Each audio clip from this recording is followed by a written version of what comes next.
Le royaume des cieux est semblable à un roi qui organisa un festin pour son fils. Et il appela différents invités à ce festin. À l'heure où le festin devait commencer, aucun de ces invités s'est présenté. Chaque invité pouvait présenter ses excuses. Le roi finira par prendre une décision d'inviter toute personne de la rue à prendre part à ce festin. La salle de festin fut remplie jusqu'à la dernière capacité. Les personnes de la rue sont venues répondre au festin du roi. Et le roi était très content de voir qu'il y a eu quand même des gens pour répondre à son invitation. Et dans le verset 11, on nous dit: le roi entra pour voir ceux qui étaient à table et il aperçut là un homme qui n'avait pas revêtu un habit de fête.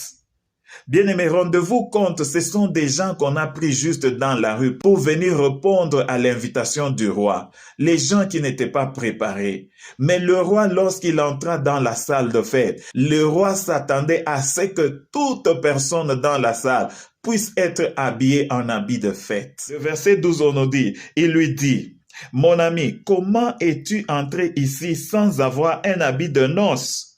Cet homme eut la bouche fermée. Avec raison que cet homme ne pouvait pas se justifier devant le roi. Pourquoi? Parce que c'est un homme qu'on a juste pris sur la rue. Mais le roi qui a organisé le festin s'attendait à ce que toute personne dans la salle soit dans l'habit de fête. Bien-aimé, il y a un festin qui nous attend, toi et moi, dans les cieux. Notre Père a organisé ce festin pour moi et toi.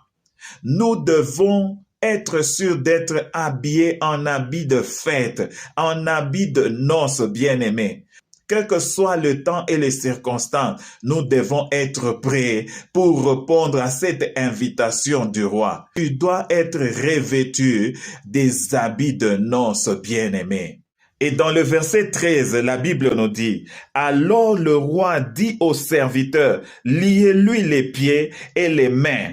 Jetez-le dans les ténèbres du dehors où il y aura de pleurs et de grincements de dents. Verset 14. Car il y a beaucoup d'appelés, mais peu sont élus. Ce parabole est en train de nous donner l'aperçu de ce qui va se passer dans le festin céleste. Si tu ne sauras pas être vêtu des habits de noces le jour de ce festin, bien-aimé, tu seras jeté dehors dans les ténèbres, là où il y aura beaucoup de grincements des dents. Et nous devons nous préparer. Chaque jour, à chaque instant, tu dois être revêtu d'un habit de noces. C'est quoi être revêtu des habits de noces, des habits de fête pour le festin du roi? Nous allons voir dans Zacharie chapitre 3, à partir du verset 1er, nous lisons: il me fit voir Josué, le souverain sacrificateur, debout devant l'ange de l'Éternel, et Satan qui se tenait à sa droite pour l'accuser. Verset 2. L'Éternel dit à Satan: que l'Éternel te réprime, Satan. Que l'Éternel te réprime, lui qui a choisi Jérusalem. N'est-ce pas là un tisson arraché du feu?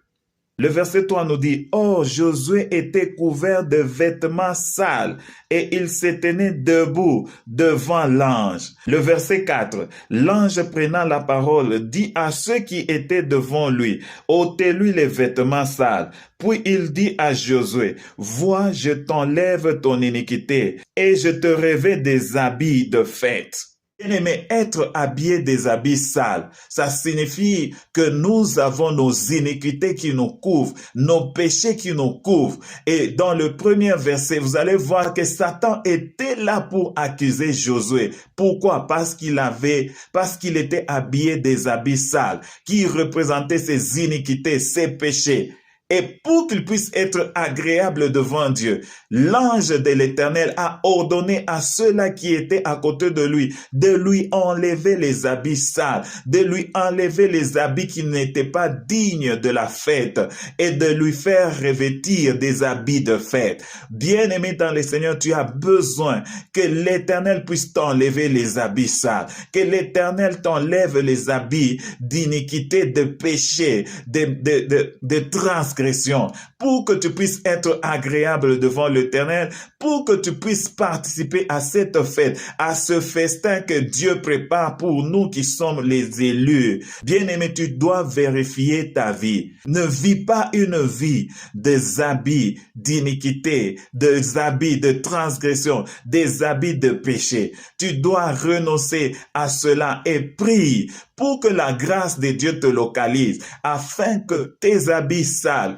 tes habits d'iniquité, tes habits de péché te soient enlevés. Bien-aimés, nous devons être sûrs que chaque jour de notre vie, nous marchons avec le Seigneur dans les habits de fête, dans les habits de noces, afin que même si on te récupérait sur la rue, même si ton temps arrivait sur la rue, même si ton temps arrivait au moment où tu ne t'entendais pas, bien-aimé, tu seras sélectionné pour cette fête des noces.